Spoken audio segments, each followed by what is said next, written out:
Hey guys, Brad McCraw, CEO, Executive Producer of Mosaic Pro Events, here with the Crew Call Pod for another episode.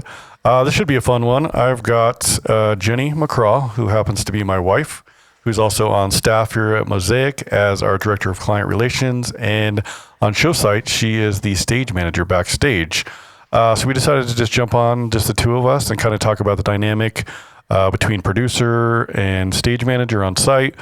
Those dynamics, just our dynamics here in the office, what it's like to work with your spouse, which we get, that's always the first feedback we get when we talk about how we do the same job at the same company, is how do you guys do that? So yeah, we're just going to kind of let it rip and see where we go, and it should be fun. I mean, we're used to talking to each other, so we'll see what happens over here. We might run out of stuff to talk about, or we just might go on for a couple hours.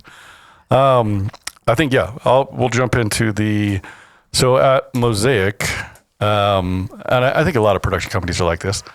We put a very high premium on, obviously, the producer, show caller. I would say that's our number one role on show site, because they're kind of managing the whole process. They're kind of the orchestra director, I would say, for what we do. And that's usually the role that I'm in on show site for our clients. So calling show, and if you're not familiar with our industry, calling show is you're like I said, you're the orchestra director. You're the one who's interacting with the client, with the content. And then you're on ClearComm, which is our headsets that we talk to each other, and you're kind of coordinating all things. So everybody's kind of listening to my voice to call for video cues, audio cues, lighting cues. I'm taking in all the content from the client, and I'm kind of coordinating all of that. So we put obviously a super high premium on that. But our second only to producer would be the stage manager role, which Jennie fills that spot for me when I'm producing events. And then we have some other stage managers to support her. If I'm not on the event, we have other stage managers to support other producers. But usually if it's me producing an event, it's Jennie that's backstage stage managing. And we put such a high premium on that because for us, for me, for our clients, that's essentially the first person they interact with, which is the presenters before they go on stage interact with Jennie or our stage manager team. She's my eyes and ears backstage. I mean, there's a lot of interaction that I depend on from her to set me up for success so I can do what I do when it comes to all the AVL stuff. So yeah, I think we'll just dive into that. Jennie, what's your thoughts? I mean, obviously you've been doing it. We've been doing it for 7 years now? Yeah. On shows? 7, 8 years. Yeah. I think, yeah. So I think, yeah, give a little rundown of what your viewpoint is back there, what you see as the stage manager role for Mosaic and for me as a producer. Let them hear your viewpoint of that. I was thinking about this at our last event, and I feel like almost stage manager role on show, I almost become an assistant producer almost backstage because I'm just giving yourself a new title? I just gave myself a new title. Guys, we're going to retitle this producer and assistant producer. According to Jennie, just give herself a new title. No, but if you think about it, once show starts, I'm backstage with the client. Yeah. It's kind of a backstage producer role. Yeah. Right. Yeah, so then I become that in-between person to be talking to you to communicate needs that happen or changes that happen last second. Yeah, we have a lot of clients, which I don't know if this is usual or unusual. We have a lot of clients that aren't at front of house. They're generally backstage. So they're first point of contact, which I prefer. And even if it's a client that asks me what I prefer, say it's a new client, like where do you want me? Where do you want me during the show? Honestly, I would prefer them backstage. Agreed. They're interacting with the presenters, and then they're able to interact with you. So I don't have them in my ear at front of house. I can still, orchestrate what I'm doing, and then I can just get communication from you. Right. Yeah, I agree. I think I much prefer the client backstage with me just because, one, I can be a barrier between them and you. Yep. I can sort of protect your space and your brain because I know that you have a lot going on. When to interact or when to interrupt, I should say. Right. Exactly. So, and there's a lot of things that I can filter and handle myself that I don't necessarily need to bother you with. Yep. So I shockingly prefer the client to be back with me. Yeah. So it's good. It's pretty common. That's kind of how the interaction. So a lot of the changes will come. So I'll be calling show, obviously talking the whole show, calling cues, talking about what's coming up next. you name it. I'm talking to all channels. So Jennie will be interacting with the client if there's changes like, hey, we're moving this presenter to slot B instead of slot A. Hey, this guy's going to be 10 minutes long. We need to do this. Jennie gets all that information for me from backstage. And then usually, we've got a good rapport because we trust each other and she knows when to interrupt. She kind of chooses. Most of the time. Yeah. Sometimes she gets yelled at for interrupting. If you've been on one of our shows. But it frees me up to keep doing what I'm doing. And then she knows what moments to choose to be like, hey, just a heads up. I just got information. This is going to happen. Great. Or, hey, just a heads up. And I'll say, stand by, stop talking. Let me do what I'm doing here. And then you can go next. So that happens a lot. It does. Yeah. For sure. Yeah. It's a lot of organizing chaos. There's a lot of things that are running in my brain that I have to keep track of, people to keep track of, speakers to keep track of, the client. Yeah, you usually have, so talk down what you have back there and what just a normal event, what it looks like back there. A normal event. You usually have an assistant stage manager. I do. Or they'll be the second assistant producer at this point, now that we're retitling everybody. No, I think we could stop it at one assistant nobody else producer. Gets a new title, just you. So it's usually myself and an assistant. And then our A2 is back there with us. Yeah, that's another, obviously I'm talking about critical roles, producer, stage manager, A2. I talked about this in another podcast episode. I went to a client. I'll diverge for a second here, just talking about critical roles I think everybody should have in the industry. A client, I submitted a proposal. This was a new client. She came back to me and she was like, hey, we're used to using in-house AV. If you're in this industry, in-house AV is awful. We all know who I'm talking about. It starts with an A, ends with a Encore. It doesn't start with an A. It starts with an okay. See, I was trying to. I can't even spell it. It's so bad I can't even spell it. Starts with an E, ends with an Encore. She's like, they didn't have a stage manager role. They didn't have a producer or a A2 role, but you do. Your labor's higher than their bid. Everything else kind of matched. What do you think about getting rid of those two? And I was just adamant. I was like, well, one, for what we do, the Mosaic brand and how we operate, those are two very critical roles to what we do, how we do things, how we keep our excellence so high. So when I explained to that, like those besides the producer, it's stage manager and the A2, because we want them, like our goal, usually it's C-suite people that are speaking on stage from the organization, or it's, we do a lot of big political keynotes. Events, big keynote speakers. We want those people set up for success more than anybody else. We want them to feel comfortable before they hit the stage. We want them to feel confident that they have their PowerPoints ready, their videos ready. We want them to feel confident they have their mic in the right placement. Mm-hmm. We just did a big women's event. We were talking about how critical A2s are.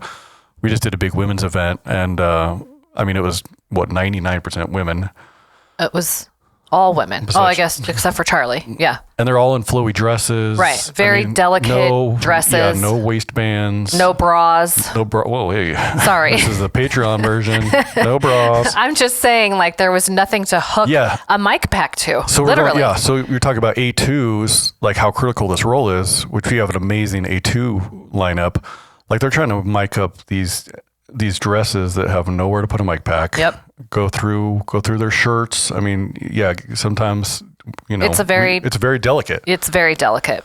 So once we got with that client and I explained, this is how we do things. This is for our excellence factor, which again, I encourage any producer, production manager, like there's certain things that should be non-negotiables. Absolutely. And sometimes you're going to lose clients. I've lost clients for non-negotiables like this. Like I was willing to lose that client because it's just for us and how we operate and how we do things. This is part of what we need as a Mosaic brand. She agreed to it.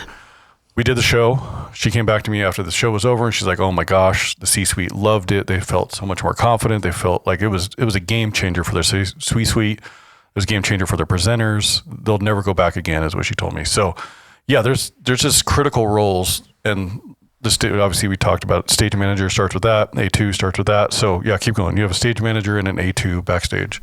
Yep. And the way we lay everything out, we have our stage manager tables and A2 are sort of together. So the first thing that speakers see when they walk in the room, or backstage, I should say, is myself. And then I introduce them to our A2 for them to get mic'd. The client usually sits fairly close by so that I can be in constant contact with them. And then the client can also interact with the speakers conveniently. Video Village is not usually too far away. PowerPoint is always the closest to me so that I can bring the speakers over to PowerPoint for them to check their deck, make sure if there's a video playing, if there's audio in the video. We just go through all those things to make sure that they are comfortable and confident that they have the right deck. We usually have a sitting area for them to sit at. We have a table with all the necessities or what ifs. We have mints, cough drops, combs, hairspray, deodorant, bobby pins, safety pins, ponytails, Tide wipes, deodorant. Like I have everything you need: pens, highlighters, paper. Like, what was the one presenter? Did he spray? Which direction was it? Did he spray deodorant on hair, thinking it was hairspray, or did he spray hairspray on his underarms, thinking it was deodorant? She. Oh, I thought it was the other guy. And I won't name names. Yeah, we're not naming names. Doused her hair in deodorant. Thinking it was hairspray. like doused it where it was, deodorant's kind of like chalky. Yeah. So it was just like all over the air. Yeah. And I saw it immediately and I was dying inside. So I couldn't say anything because I was laughing. So I turned to walk away and then she noticed. So I guess, another thing when you're setting up accoutrements, make sure they're labeled as well as possible. It was labeled. She just didn't read it. I mean, it's dark back there. Yeah. But I have all the things. We do. We try to be super intentional. Obviously, if you've listened along to any of these episodes, intentionality is huge. I think secret to success, besides, quality and quality control and all those. And I mean, it's just intentionality. If you're intentional and you try to do those extra 5%, you're gonna be successful. So we put we put a lot of focus on our backstage experience. Mm-hmm. All those little touches, from rugs to lighting to deodorant, hairspray, mints. Yeah, we've been super intentional, especially over the last couple of years, to really kick up that backstage experience. Yeah, it's been which great. is great. Yeah. So then when we're in show, like I said, I'm at front of house. I'm never backstage. I'm always at front of house, which is out in the room, kind of overseeing everything. And our interaction on ClearComm, Jennie and myself, it works really well because we are married. So we have that dynamic of, we know, and we've been doing it so long together, when to speak up, when not to speak up, when to not take things personal. Again, we're married. When I'm in show mode, I'm in show mode. Jennie, for sure. Jennie's, another technician or, part of the team. But there's moments where she's gotten yelled at on show. Quite a few times. And this last show I didn't get yelled at, and I was celebrating kudos. with Sonia. Yeah, it's always funny when I yell at Jennie on comm. I mean, more people have gotten used to it because we use a lot of the same crew for every show. Right. But we know it doesn't impact us at all, but you can see everybody else's eyebrows like, oh gosh. Yes. Like it's an instant, like everybody's little butts pucker a little bit, and they all feel slightly sorry for me. Yeah. But they know. Yeah. They know it's just work related. It's not. Yeah. We still, at the end of the show, we walk away, we go back to our hotel room, make sweet love. Oh, okay. Patreon version. Okay, guy. That's for the After Dark Patreon version. Producer Jeff, cut that out, put that in the Patreon. But yeah, it's show. It's part of the show. It's how you're successful in show. There's moments where you just can't have some niceties. I mean, you can be nice, but there's just moments where it's run, gun. I got to get this done. And, it just happens. I mean, it definitely took some getting used to for me. I mean, I'll be honest. Of course. It's easy for you because you're the one directing and orchestrating the show. Not the yelly. Right. And so, it took some getting used to. It took a couple shows. One, you and I don't call each other by our names. In real life, I call you Babe and you call me Babe. We don't use our names. And so that was a huge adjustment. On comm, I had to be professional and call you Brad. It's the only time I use your name. Which is weird. And vice versa. It's the only time you ever say Jennie is when we're on comm. Yep. But You've slipped up a couple times. I don't think I've ever slipped up. You've slipped up a couple times. It depends on if I'm talking to you on comm in a business mode, it's Brad. But if I'm saying something casually, then I'll use your name. And by now, everybody on our team is used to it. So it's not inappropriate. Doesn't feel unprofessional. Right. But anyway, back to the getting yelled at. It happened early on, and it happens often. It's getting less. I'm getting better. But it was hard. I would take it personal, and there were moments where I would have to like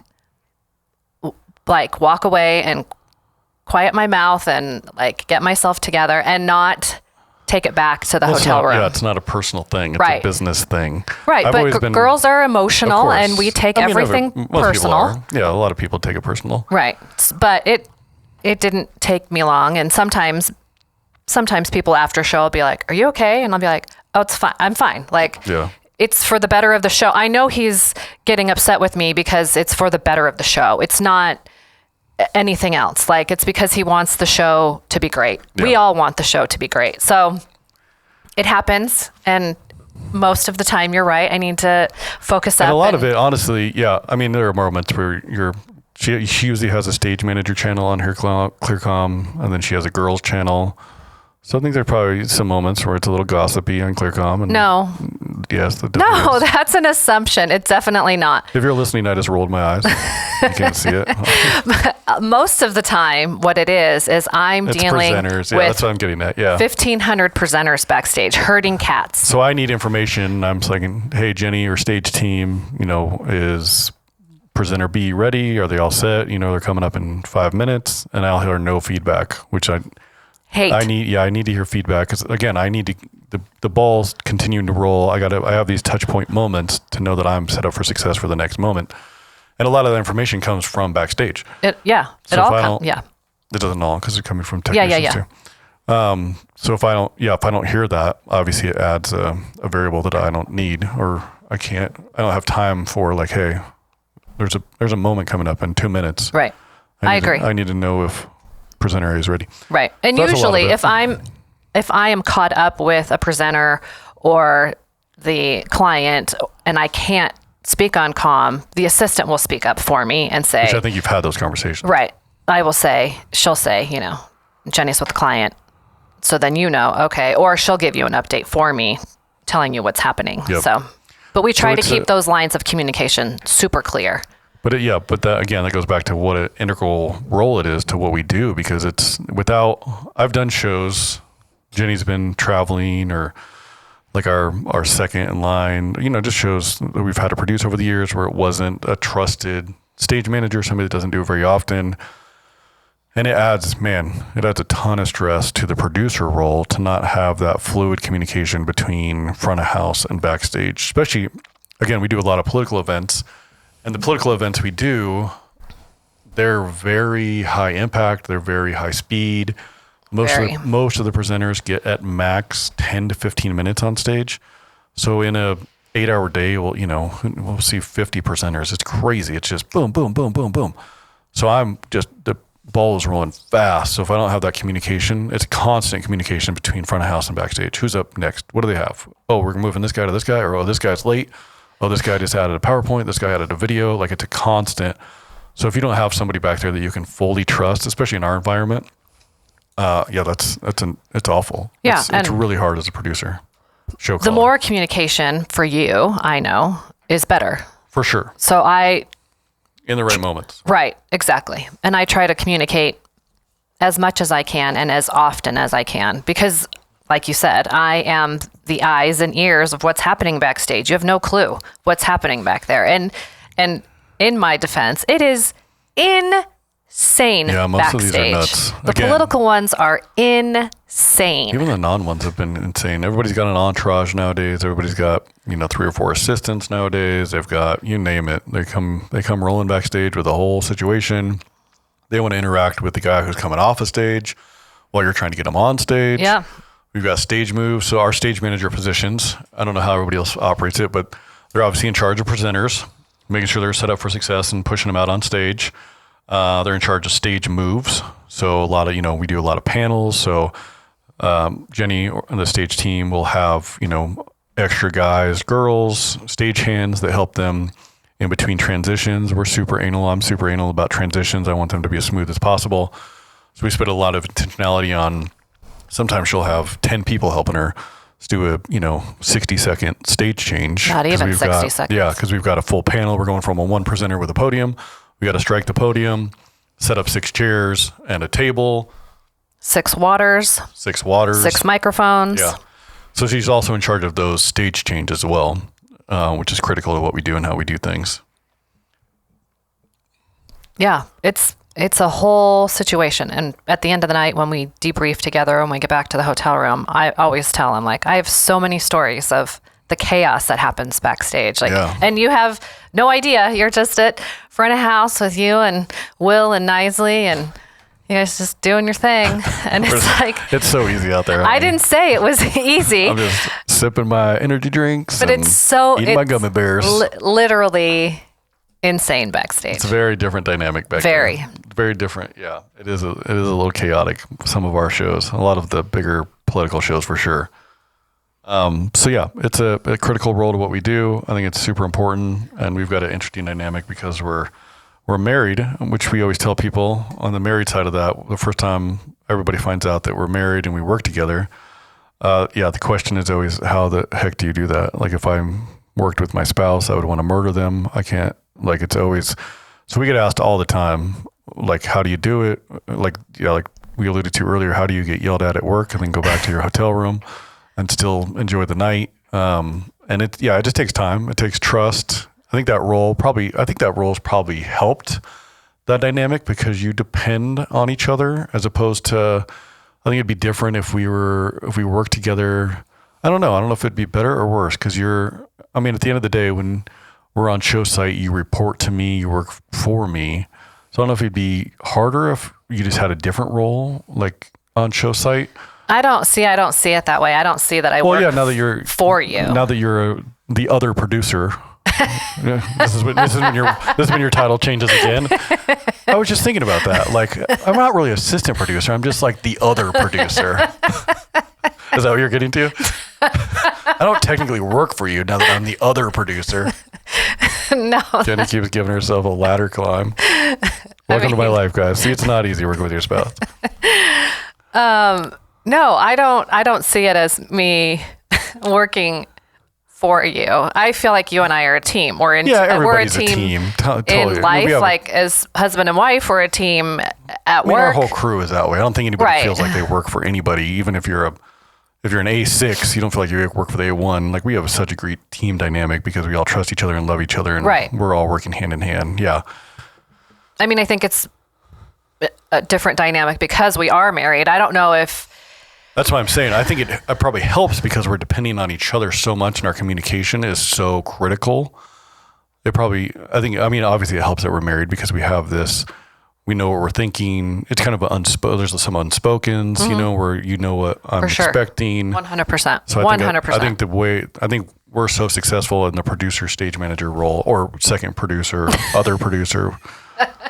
She'll be elevated above me by the end of this podcast. I think we're so successful at it, and we have such a great dynamic because of the fact that we're married and this is what we do. Yeah, for sure. There's so many situations where they're like, well, what would Brad do, or what would Brad want in this scenario? And most of the time, those are the bracelets that we make everybody wear. Yes. The what would Brad do bracelets. You're so dumb. Good gosh. But I can usually answer those questions. Yeah. Yeah, exactly. But a lot of it becomes, it's not because we work together, it's because we live life together, and we debrief together, and we talk about the show, and we talk about life, and you're like, oh yeah, I know from the last show he expected this, or I know just based off history he expects this. Yeah, so there's a lot of dynamics that help a lot because we're married especially in these two roles. Yeah, for sure. So I would encourage you, if you're a producer, find a good stage manager to marry. But make sure they know they're the stage manager, not the second producer. So we worked together, essentially our whole marriage. We started this company together. started Mosaic from nothing, and then Jennie volunteered her time for a couple years because didn't have money to pay her when Nisley joined, and then Robert, and then Jennie there was the 4 of us. Jennie wasn't getting paid, everybody else was. And then she finally came on staff when we made enough money. But she's been around since the beginning. So, yeah, it's been essentially since the beginning of Mosaic, we've had this dynamic. I don't even remember when we decided to put you in the stage manager role. Like, was it, one of the first shows, right? Immediately. Yeah. The ribbon show, one of the first ribbon shows. Yeah. And I would assume it was just from looking back, I'm assuming it was based off of that. Like, hey, I need somebody back there I can fully trust. Everybody else has a technical role. You're great with people. Let's try it and see what happens. Yeah. So, yeah. Never look back. Never look back. So Can't get any better than this. Every show, this is what we do. And it's always weird when we're not on show site together. We did last year, or I guess the beginning of this year, I did a show without you because you were traveling. Yep. And then you did a show without me because I was traveling. Yep. And it's an interesting dynamic to get used to somebody else. So we're very blessed that we get to do it together. It's a lot of fun. We get to have fun. We get to travel together. If you know our industry, you get to go to a lot of cool places and experience 5-star hotels, especially in the corporate world. So it's a really cool dynamic to be able to do it with your spouse because you don't have to, FaceTime at the end of the night. You get to go back to the hotel together. So it's very cool, very lucky, very blessed that we get to do it together. And then we're in the office together every day, which Jennie does not like to be in the office if you ask her. She loves doing shows. She does not like being in the office, but that's part of her job. So I make her come in the office, and then she tries to come in late and leave early because she's the first producer. So there's dynamics there too. She also gets yelled at the office because she tries to leave early. I don't get yelled at in the office. I get yelled at home before I leave to the office. Because you left the office early. So yeah, it's an interesting dynamic. If anybody listening works with their spouse, I'm sure you can understand. If you don't work with your spouse, I'm sure you can understand that it's a lot of balance. We've got 6 kids. I came with 3. She came with 3. It's a lot of travel. We do a lot of travel, which is hard for your family. So it's a big balance. But I think the positives outweigh the negatives, and we're doing well. And we hope everybody has fun listening along and following our journey. We get asked all the time about working together and married together. So we just thought it'd be fun to jump on here and give a little debrief of what that life looks like and what our roles look like. And so, anything else you want to add?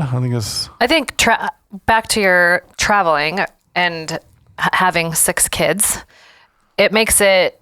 travel makes it easier being together when we leave our kids because we have each other. That would be really hard. Like if you were the only one traveling and I was home all the time, that would be really hard on you to be away from the kids and me. For sure. And home and none of your everybody else has to life. do. Right. Yeah, we don't take it for granted whatsoever. No. Obviously Jennie knows all our spouses of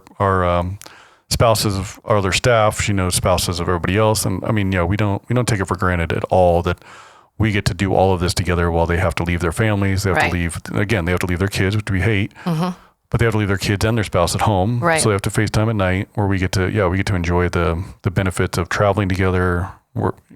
Even though we're working, we still get, there's nights off where we get to go on date nights when we're still on show.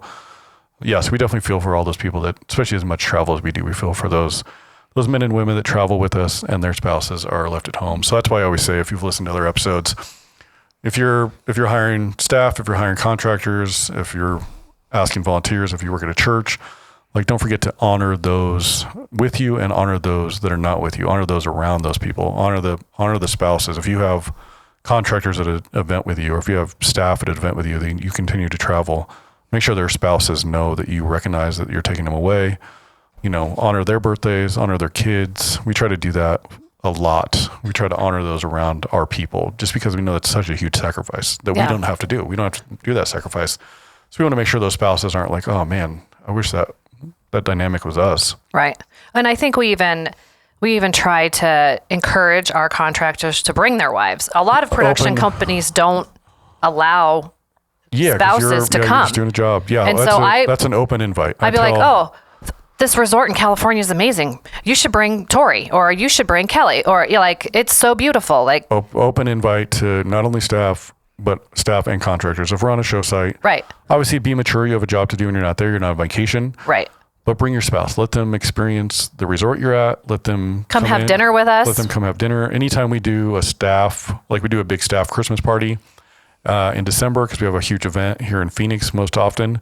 All spouses are invited. If they're out of town, if they're in town, it's on our dime. Like, again, honor those around the people that are making the sacrifice, honor the other people that are sacrificing as well. Yeah, and we probably have at least one spouse of one of the contractors at every show. It feels like it, yeah, which is great. It's awesome. We had a few at the last show, which was awesome. We had a few wives. 2 or 3 kids. Which was great. We posted a fun video on Instagram. The last December show we did, I think it was probably 4 or 5 people showed up with their babies and kids. No, I think it was more than that. But yeah, it was awesome. It was so super great. Cool to see everybody's babies. Yeah. So big family dynamic. But yeah, those spouses are always invited. Kids are always invited. Anywhere we go, like, yeah, bring them along. Bring me the babies. If you're listening, if you're a contractor of ours, your spouse is always invited. Please bring them along. Welcome. And your babies are always welcome, and you know that. Cool. Auntie Jennie loves them all. And it's cool for them to see, because most often you don't get, like you said, most production companies are probably frown on that because they just expect the people to get there and do the job. Right. So a lot of these spouses don't even know what their spouse, like they've never been to an event because they're private events. It's not like, I mean, in our world, it's corporate events most often than not. So it's not a ticketed event. We're not producing a lot of concerts. We do some concert stuff inside the corporate events we do. So it's not like a ticketed event that you can be like, hey, why don't you bring your friends and come to this concert that I'm producing in Phoenix while I'm here. So it's a private event. So they really never get to experience, what exactly do you do for a living? Which we had on this last show in Dallas. One of our staff brought his girlfriend and she got to experience, this is awesome. This is what you spent the last 4 days setting up and what you spent the last 4 weeks working on. Like, this is amazing. Right. It's also hard to explain. So it's very hard to explain. If they can come and see it, it's pretty great. Yeah, and it's such a rewarding thing to see. I mean, yeah, your spouse is traveling a lot. They're working very hard to be able to see, especially in what we do. What I love about what we do is we go into an empty space and we build something from ground up. Again, that's really hard to explain. Like, do you really, like, what's existing before you walk in? So if they get to come along with us and experience, again, a 5-star resort, the pool while you're working, but then also get to walk into the ballroom and see all your hard work and what it looks like in a room, I think that's super rewarding for the spouse that's working and the spouse that's there to support them. For sure. Yeah. I mean, if I was a spouse, I am a spouse, but if I didn't work with you, I would want to come see what my husband did just because I'm proud of you in general. And so I think it would be amazing to see what it is that you do. Yep. So open invite to all of our contractors. Always. I hope if you're listening as a producer or production company, you do the same. Even if it's on 2 shows a year, pick those 2 shows and be like, hey, your spouses are welcome. Come celebrate what you do for a living and enjoy it and honor them as well and bring them to dinner and buy them dinner and just make them feel good. Yep. We're still waiting to meet Heidi Tryon and her pumpkin cookies. Yeah, that's for Josh. Shout out to Josh Tryon. I'm not sure if he has a wife. We've heard about her for many years, but she's never showed up to an event. I'm waiting. Yeah. Patiently waiting to meet her. Josh. But open invite, even to Josh's wife. Who did we just meet? We didn't think she was real. Oh, one of our contractors said he had a girlfriend. We didn't think that was real. Hayden. You're not supposed to call. Why? Because that's rude. That's not rude. You're not supposed to name names. Sorry, Hayden. It was blamed. But I don't want people to think that we don't know people. I love people. I love all of our people. We love you, Hayden. We're glad you have a girlfriend. I love you, Hayden. Shout out to Hayden. He knows who he is. Awesome. Well, I think this was great. It was awesome. A little glimpse of what we do, not only on the professional side, but the personal side of working alongside your spouse as a married couple in this industry. Hope you guys enjoyed the Crew Call Pod. Stay tuned. Next week, we'll have some new episodes as well. We'll see you guys soon.